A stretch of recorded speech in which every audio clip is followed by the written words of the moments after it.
ሰላም ጤና ይስጥልን እንደምን አላችሁ? የዛሬ ሰበር ዜናዎችን ይዤላችሁ መጥቻለሁ።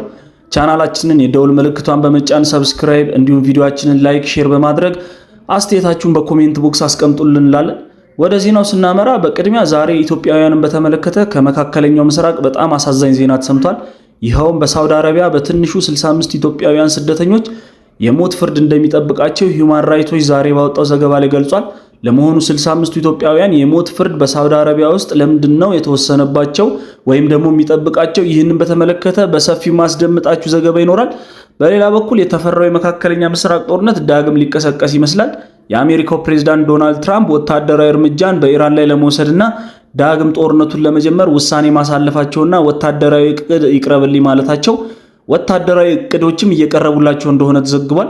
ጉዳዩን አስመልክቶ በሰፊ የምታዳምጡት ዝርዝር ዘገባ ይኖራል።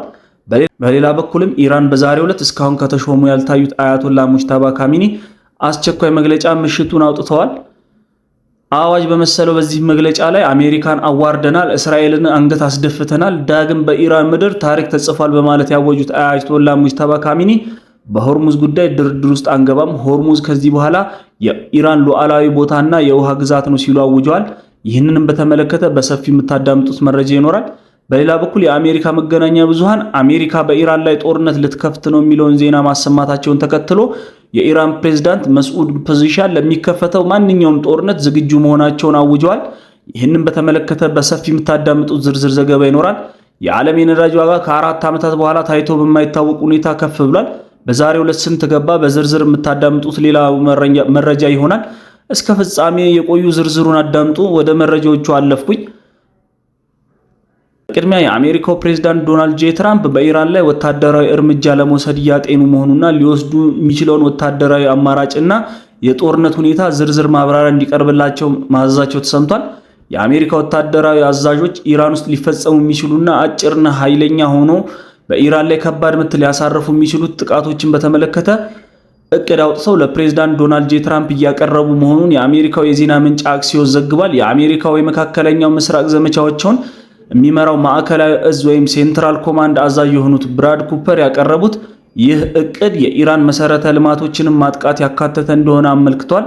የአሜሪካን ፕሬዝዳንት ከዚህ ቀደም የሆርሙዞች መጠን ዘግተው ለተወሰነ ጊዜ ቢቆዩም ኢራን ተደራደራለች የሚል ግምትና እምነት እንደነበራቸው የተገለጸ ሲሆን ኢራን ግን ከአቋሟ ፈጽሞ ሸበር አለማለቷን የትራምፕን አስተዳደር ከፍተኛ የሆነ ጭንቀት ውስጥ እንደከተተው ተናግሯል።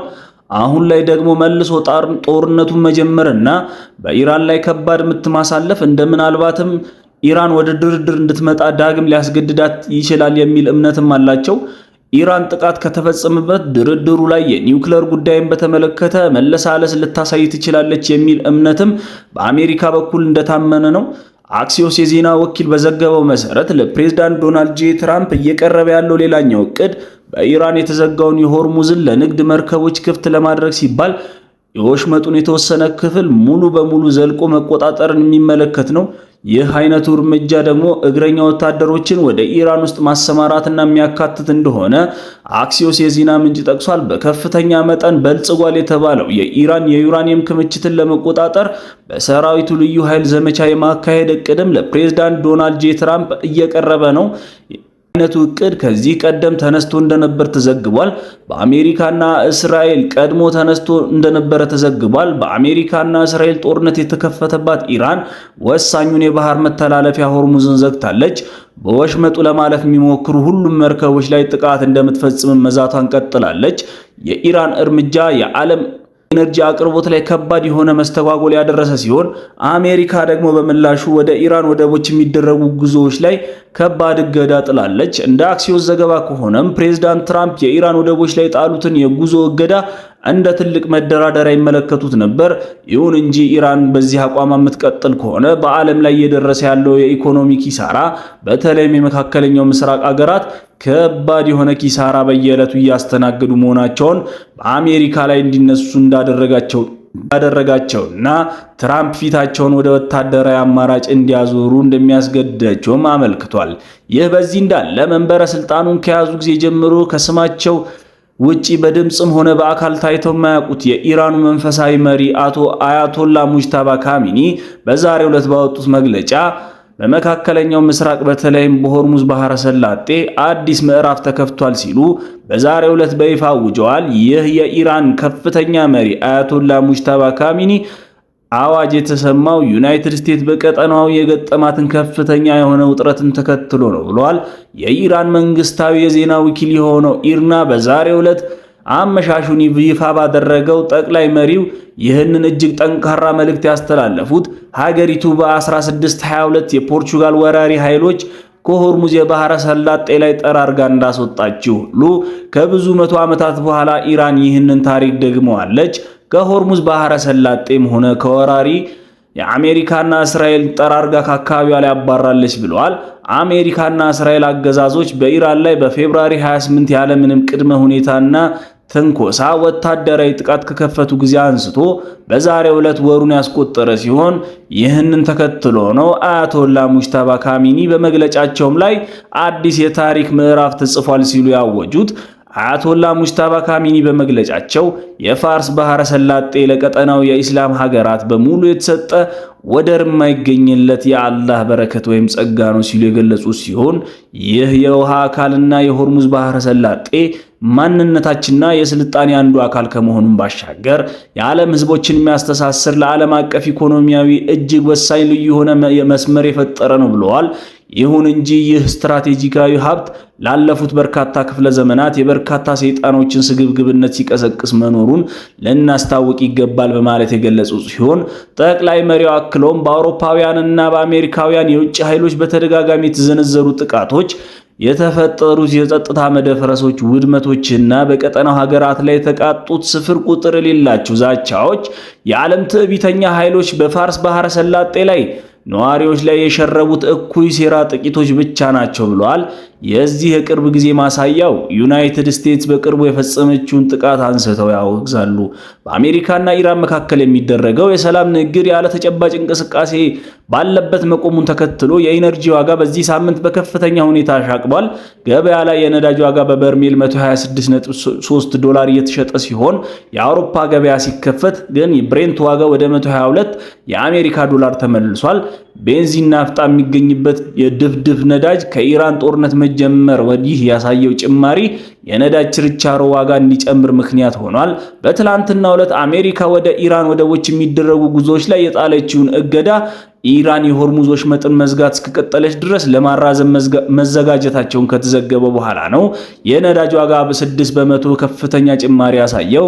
በሌላ በኩል የጀርመኑ መንግስት የሆኑት ፍሬድሪክ መርዝ አሜሪካን በጽኑ ከተቹና አሜሪካ በኢራን ተዋርዳለች ካሉ ከቀናት በኋላ የአሜሪካው ፕሬዝዳንት ዶናልድ ጄ ትራምፕ በጀርመን ውስጥ የሰፈሩ የአሜሪካ ወታደሮችን በአስቸኳይ ለማስወጣት ውሳኔ ለመስጠት እየተዘጋጁ ነው ተብሏል።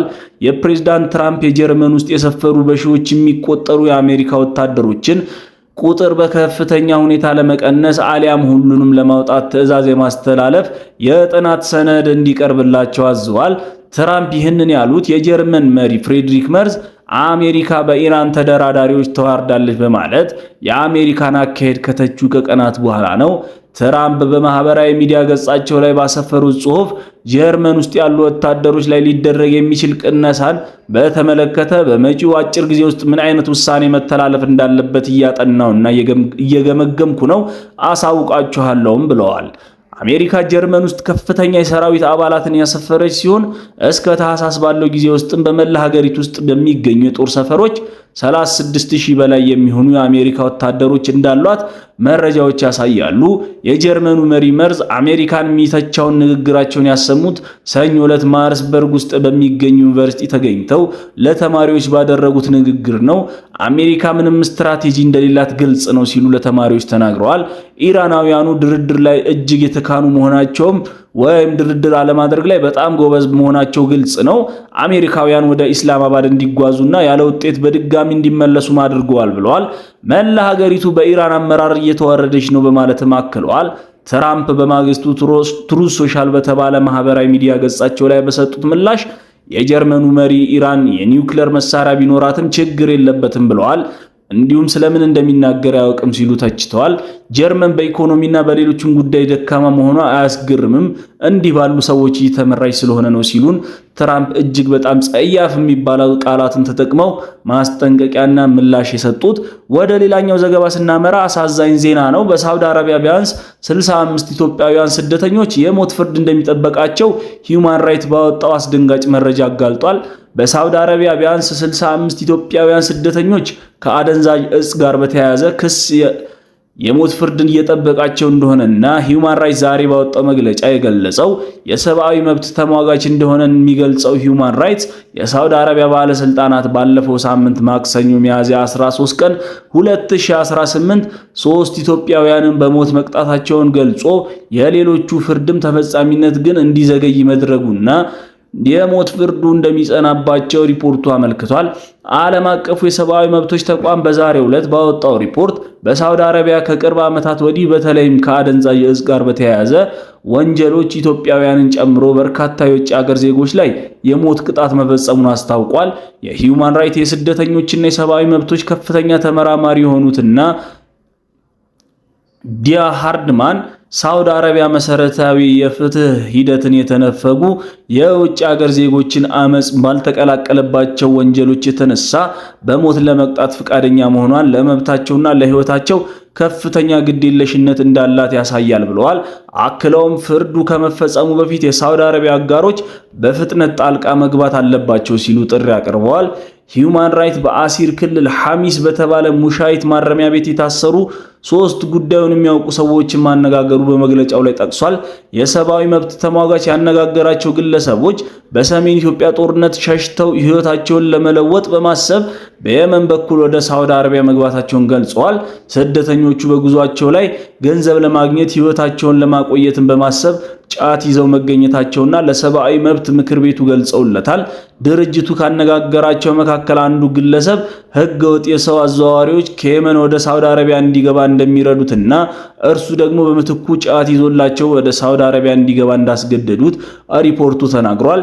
ሂዩማን ራይት ያነጋገራቸው ሌሎች ሰዎችም እንዳላቸው በሳውዲ ግዛት ጫት ይዞ መገኘት ወንጀል መሆኑን እንደማያውቁም ገልጸዋል። የሳውዲ ባለስልጣናት 3 ግለሰቦች እንደ አውሮፓውያን አቆጣጠር በ2023 እና በ2024 በስራ ላይ ሳሉ በቁጥጥር ስር እንደዋላቸው ተናግሯል። ቃለ መጠይቅ የተደረገላቸው እነዚህ ኢትዮጵያውያን ግለሰቦች ክሳቸው በጣም አጭር በሆነ ሂደት መታየቱን አንዳንዶቹ በቪዲዮ ክሱን መከታተላቸውና የህግ ወኪል ወይም አስተርጓሚም ጭምር እንዳልነበራቸው ገልጸዋል። ስለቀረበባቸው ክስ እንዳልተነገራቸውም ለሂዩማን ራይት የገለጹ እነዚህ ግለሰቦች በጸጥታ አካላት ከፍተኛ ድብደባ እንደደረሰባቸውና የማያውቁት ሰነድ ላይ በግዴታ ፊርማ እንዲያኖሩ መደረጉንም ገልጸዋል። የችሎቱ ዳኛ ለሌሎቹ ምሳሌ ትሆናላችሁ ብሎ መናገሩን ሂዩማን ራይትስ ሰዎች ያነጋገራቸውን ኢትዮጵያውያን እንዳስረዱ ጽፏል። የሳውዲ መንግስት ማረሚያ ቤት ውስጥ ያሉትንና በሞት የተፈረደባቸውን ኢትዮጵያውያን ከ2 ዓመት በላይ ለሚሆን ጊዜ በእስር ላይ መቆየታቸውና ይግባኝ ማለት እድል እንደሌላቸውም ገልጸዋል።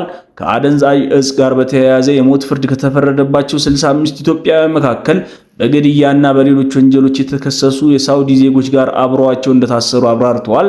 የሳውዲ መገናኛ ብዙሃን በካሚስ ሙሻይት ማረሚያ ቤት ውስጥ የሚገኙ ከ200 በላይ ኢትዮጵያውያን የሞት ፍርድ እየጠበቁ መሆኑን ተዘግቧል። ሂዩማን ራይትስ ሰዎች ግን ይህን ቁጥር ማረጋገጥ እንዳለባቸውም ጠቅሷል። በሳውዲ አረቢያ ከአደንዛዥ እጽ ጋር በተያያዘ ክስ የተመሰረተባቸው ግለሰቦች በሞት መቅጣት በአውሮፓውያን 2020 እገዳ ነበር። ከ2 ዓመትም በፊት ልዑል አልጋ ወራሽ መሐመድ ቢን ሰልማን የሞት ቅጣት ተፈጻሚነት የግድያ ወንጀል የፈጸመ ግለሰብ ላይ ብቻ እንዲሆን አውጀው ነበር። ሆኖም በዚያው ዓመት ከጥቂት ወራት በኋላ ሳውዲ ምንም አይነት ምክንያት ሳትሰጥ ከአደንዛዥ እጽ ጋር በተያያዘ የተከሰሱ ግለሰቦች ላይ የሞት ቅጣት ተፈጻሚ ማድረግ ጀምራለች። የሳውዲ አረቢያው ንጉስ ሰልማን በ2015 ዘውዱን ከተረከቡና ልዑል መሐመድ ቢን ሰልማን በ2017 ከሾሙ ጀምሮ ከ2000 በላይ ሰዎች በሞት ተቀጥተዋል።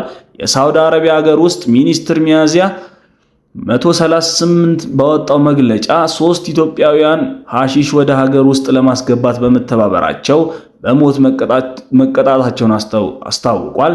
እንደ አውሮፓውያን አቆጣጠር በ2024 የሳውዲ ባለስልጣናት 345 ሰዎች በ2025 ደግሞ 356 ፍርደኞች በሞት ተቀጥተዋል። እንደ አረቢያን አቆጣጠር በ2005 የውጭ ዜጎች ላይ ከተፈጸሙት የሞት ቅጣቶች ውስጥ ከፍተኛ ቁጥር ያለው ከአደንዛዥ እጽ ጋር የተያያዘ ወንጀል ነው። በመቶ ሺዎች የሚቆጠሩ ኢትዮጵያውያን በሳውዲ አረቢያ ኑሯቸውን አድርገዋል። በርካቶቹ ወደ ሳውዲ አረቢያ የተጓዙት ስራ ፍለጋ እንደሆነ አመልክቷል። ከዚህም በፊት ሂውማን ራይትስ ሰዎች ወደ መካከለኛው ምስራቅ በየመን በኩል አድርገው የሚሄዱ ስደት በርካታ የመብት ጥሰቶች እንደሚፈጸምባቸው ገልጾ ነበር። ሳውዲ አረቢያ፣ ኢራን፣ ኩዌት እና የተባበሩት አረብ ኤምሬቶች ከአደንዛዥ እጽ ጋር በተያያዙ ክሶች ከሚፈጸሙባቸው በርካታ የመካከለኛው ምስራቅ አገራት መካከል ቀዳሚዎቹ ናቸው። ክቡራን አድማጮች ለሰዓቱ ያሰናዳናቸው መረጃዎች እነዚህ ነበሩ። ቻናላችንን ላይክ እና ሰብስክራይብ በማድረግ ቤተሰብ ይሁኑ። በቀጣይ በሌሎች መረጃዎች እስክንገናኝ መልካም ቆይታ ላለው